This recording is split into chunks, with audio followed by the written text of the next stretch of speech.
collaborate us. I think everyone would agree with me when I say, pinalaki niyo kami. There you go. I think we can start the discussion first about the collaboration with MLBB. Ang daming nagulat nung nakipag-collaboration yung Mobile Legends Bang Bang with Sexbomb. And they were asking, why Sexbomb?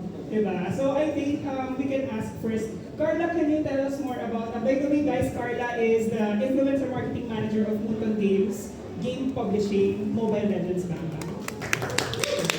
Hello, good evening po to everyone. So, actually, na-share ko siya with Rochelle last time. No? So, to be honest, kami talaga ng local team, we were the ones who actually push talaga. Parang, hindi, maniwala kayo sa amin HQ.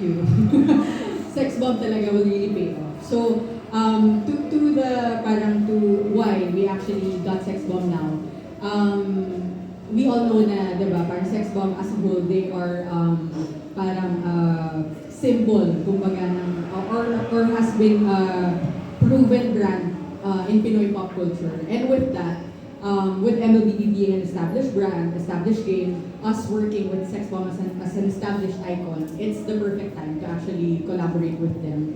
And I was also sharing with Rochelle last time na it's a two-way collab din kasi parang us actually reintroducing them to the new gen while also si MLBB we get to reconnect with the audiences na probably lapsed ganyan no, na nag-stop maglaro but technically with Sexbomb right now in MLBB they will actually come back and play para maklaim yung emo na get out. Ayun. Thank you so much, Carla. Now, I think everyone is also curious, ano yung mga naging initial reactions when Mobile Legends Bang Bang actually reached out to you girls? Actually, nung sinabi sa akin to ng manager ko, sabi ko, totoo ba to? O fake ano yan? Fake account? kasi parang, di ba, ang unang initial reaction ko talaga na parang sa age namin ngayon nyo kami kukunin and well, napatunayan ko nga yung totoo yung sinasabi ni Miss Carla na lahat ng reactions, karamihan, ay babalik na ako. Babalik na ako sa ML kasi nandiyan na yung kasing edad ko.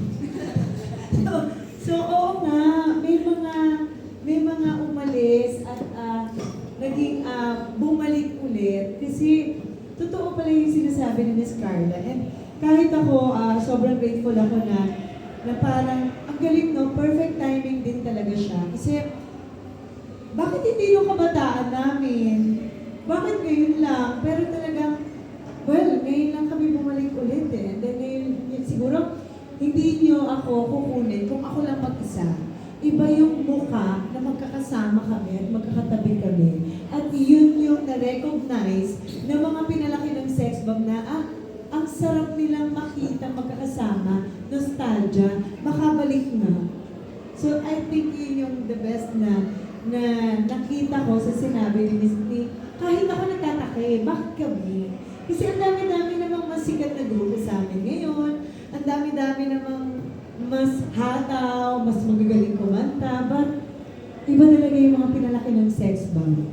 Nung bumalik ang Sexbomb, bumalik din sila. Bumalik sila sa ML.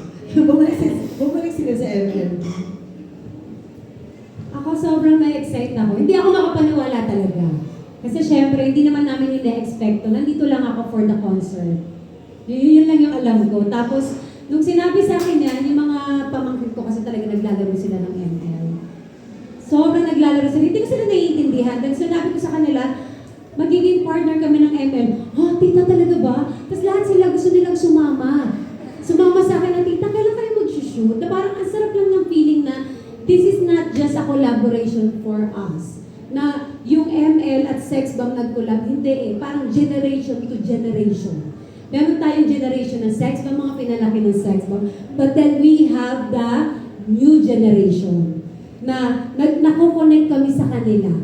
Saka ang feeling ko kasi, ang Sexbomb kine-carry namin ay since meron kaming background na talagang binuhay namin yung family namin. We started from nothing na ngayon. Feeling ko na inspirasyon ang Sexbomb na lumaban sa buhay. Dahil ang ML kailangan lumaban ka para magkaroon ka. Diba? Bakit ako din sa'yo sa pinatagal ko? Kaya sobrang thankful kami sa ML ML. Hindi pa huli, talagang there's no limit sa buhay. Nakakala namin natatapos na kami sa concert. May ML pa pala. At the age of 40, di ba? Doon ka nagkaroon ng emote. Doon kami nagkaroon ng taas mo yan, pinagmamalaki. Get! So ako naman po, before, naglalaro na talaga ako ng ML. So nakikipaglaban na ng kuya, kaka-ML, naghahanap ng signal para mag-ML. So isang karangalan din po at isang blessing, malaking blessings po ito para sa akin na maging part din po ng ML. Di lang sa akin, sa family din, parang iba po yung pasok ng ML sa akin and sa family ko and sa group din po. Kaya sobrang thankful din po ako. Thank you so much, girls. And now, sobrang napatunayan na ang successful ng event. Kasi nga, and the partnership itself, kasi nga para early on in the campaign, no, nakita ko yung post ni Ms. Rochelle na marami nagde-demand for the emote to be a permanent in-game emote. It was originally a 365-day battle emote for everyone's information. I don't know what that is. Jose, can you just talk us through, ano ba yung nangyari na parang what made you guys decide? Jose is our brand marketing manager for Mutant Games, game publishing, mobile and Starbucks Philippines. Jose? Okay. Hello guys. Ayun. So, when we launched the emote, it's initially a 365-day trial emote. Pero nung nakita namin lahat ng tao, bakit 365 days lang? Gusto namin i-permanent na yan. Paano naman kami gusto namin bumalik araw-araw kami mag-log in. Gusto namin syempre permanent yung media emote. So, parang daming demands on. Sorry bakat kita ha. Inauwi nila kami dyan. Bakit kayo ganyan? Kaya nag-post na ako. Uy, permanent nyo naman ba? Hello naman. Kasi patay. Ayun. So we really value our players. This is like our living proof that we hear our players, nakikinig kami sa inyo. So with that, pinaglaban talaga namin, let's make this permanent. Ayun. So yun, finally our Get Out emote, it's permanent. You can redeem it just like in like 5 days, you'll redeem it permanently. Before I turn over the microphone to our media friends, siguro may mga nagtataka lang, Lee, bakit nasa Mobile Legends Bamang Philippines, professional league ng Philippines ang Sex Bomb Girls natin? Ano bang relation, ano bang importance nito sa liga na nandito yung iconic girls natin? Of course, the campaign started talaga as a project with our game publishing teams. But of course, we saw like a big relevance of this campaign and Sex Bomb Girls as well being promoted here in MPL Philippines. Kasi nakakita kami ng maraming relevance and commonality. Kumbaga parang, yun nga, sinabi ninyo kanina na parang in ML, di ba? Kumbaga parang in the professional scene also, lalaban ka para magkaroon ka ng rank. But I think for us as an esports platform, we are also establishing MPL not just as an esports competition per se. I think you've also seen in the past seasons that we are really integrating entertainment component already because with the viewerships also that we have, kumbaga parang I think deserve din also ng mga relevant entertainment personalities to be seen live in our platform as well. Tapos yun, nag-drive talaga ng cultural relevance kasi may mga pinalaki ang Sex Bomb. And in this generation also, may mga pinapalaki din ang MLBB. And yung counterpoint also that, you know, the young people na siguro masyado pa silang bata during the peak, kumbaga parang the peak of the career of Sex Bomb. And then they came back, but they're still peaking. Diba? Tapos kami naman, of course, we are reintroducing naman yung mga players nga namin na naging busy sa life kasi nag-iba ng priorities. And then when they finally saw their idols, yung nostalgia kasi talaga, I think it's one of the strongest drivers ngayon ng mga attention also ng mga tao. Kasi doon tayo lahat nakaka-relate na parang, part to ng kabataan ko, part to ng kinalakihan ko. So I think yun yung nagiging common language ng lahat between ML and the MPL, MLBB, and you know the Sex Bomb Girls as well. Thank you so much everyone in the panel. Now, let's move on to media questions. Okay, ako na. Hindi, ako na. Ron Barbasa for the DJ. So just want to ask Eddie from the Sex Bomb Girls. May nakapagdilang anghel ba sa inyo na malay mo maging endorser ako ng MLBB soon?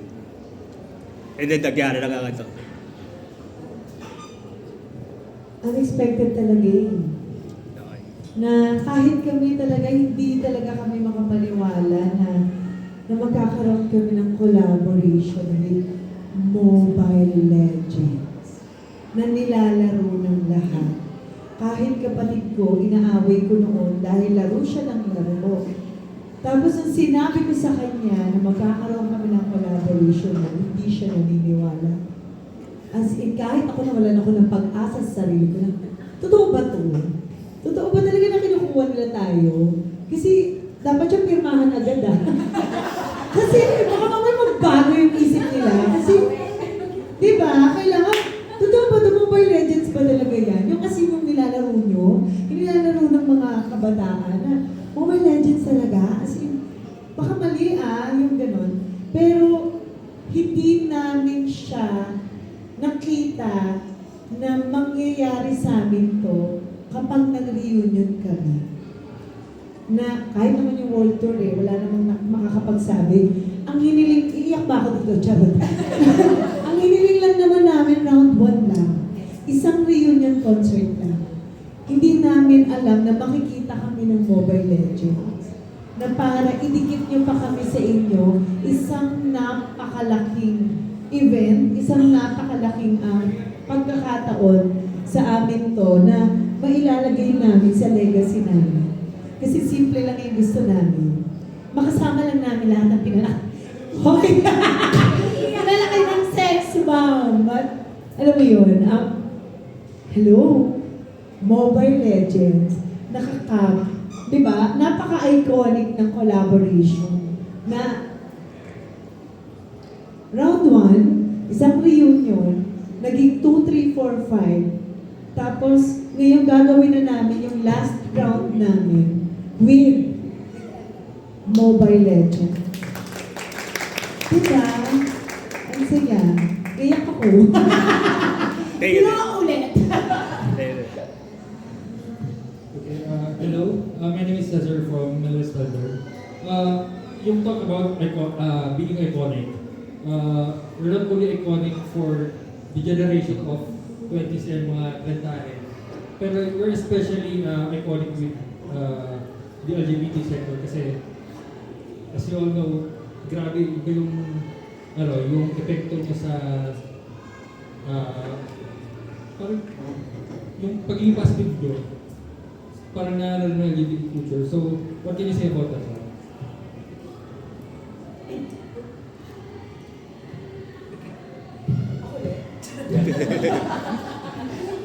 Hindi. Parang nag-gets ko yung half of it. Hindi kasi, oh yes, kasi like, marami kasi talagang pinalaki ang sex bomb sa LGBTQ. Yan nga. So parang sa akin, na-inspire kasi sila sa sex bomb from the very beginning. Na-feel nila yung freedom. Freedom para magawa yung gusto nila. So, hindi lang ako. I think yung LGBTQ talagang kasama talaga yan. Malaking factor sila sa amin, lalo na sa mga pinalaki ng sex bomb. Kasi sa ML, nagulat ako, merong nag-trend na isang grupo na nakarating sa akin yun na pag nagla-live sila, kapag pumupuksa sila, and then, di ba, nakikipagpuksaan sila, and yung kung paano sila, puksain mo na yung mga ganitong bagay. And then, isang grupo yun na gusto ko silang mag-meet. Kasi pinakita sa akin yun ng Songmen team namin. But, malaking factor sila sa amin. And siguro, isa rin yun sa nakita ni Miss Carla kung bakit nila kami kinuha dito. Kasi maraming LGBTQ na naglalaro ng ML. Bukod lang dyan, maidagdag ko lang na. Wow! Gets ko lang eh. Ilalaban talaga yun ni Ira. Hindi kasi, hindi lang sila yung na-inspire namin.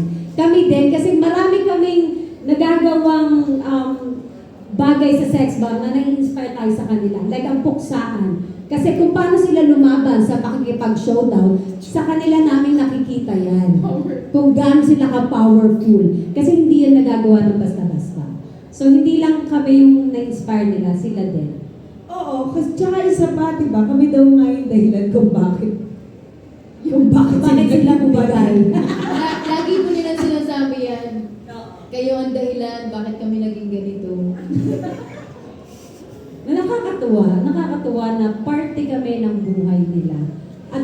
proud kami. Tsaka isa dati kasi nakita nila tayo ng kabataan natin kasi at bata pa rin naman sila nun. Yun yung panahon na wala tayong naatrasan. Na pagdating sa showdown, talagang kahit saan, showdownin kita. Kahit saan tayo umabot, kahit sa gitna ng kalsada, makikipag-showdown ako sa'yo. So yun siguro yung nakita nila sa sex bomb na kahit kailan, hindi babawi. At yung mga mukha siguro namin talagang nakapattern yan. Yung mga mukha namin kasi parang makikita mo lang sa pamilya mo, sa pinsan mo, ganun nakakapit yung mukha namin eh. Parang walang, hindi maputing-maputi, hindi, alam mo yung hindi malayo, Pinay na Pinay yung dating, Pilipinang-Pilipina. And siguro, yun yung nakita nila na kaya ko rin yan eh, kasi kaya nila. So, yun yung nakita ko sa kanila. Ito ka pa. Question. Philippine po, Drew from Technic Gaming. So, NPL Philippines Season 17, tagline dito is palag na to. So, pinipicture niya yung mga kwento ng mga players and ng mga teams na pumapalag not just in game but also outside the game. In relation to that, ano yung pinakamalaking palag moment na ginawa ninyo prior to this comeback?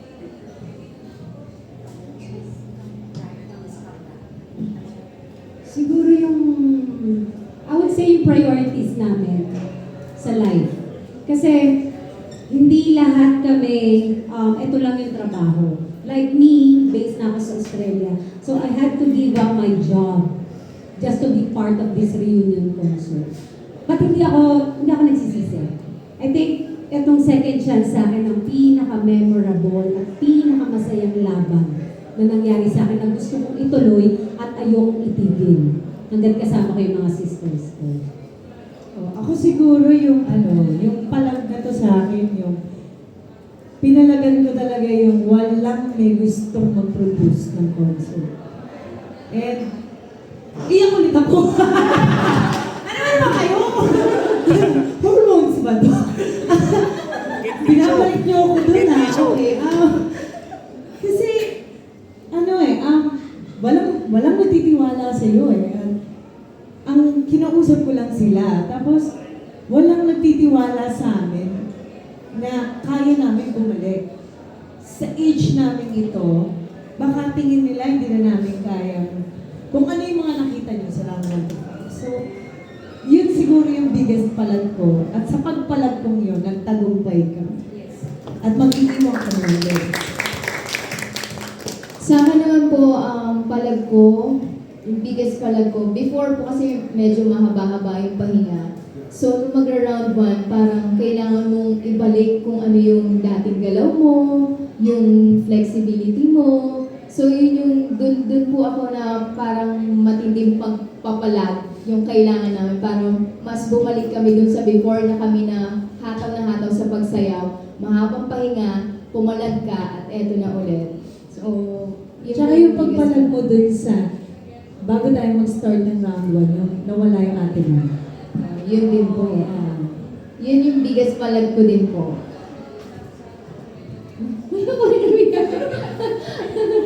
Hindi. Actually, before po yan, nagre-rehearse po kami yun. Yun yung palag talaga na lumalaban ka dito for your sister, lumalaban ka para sa concert na para magawa mo yung kailangan mo.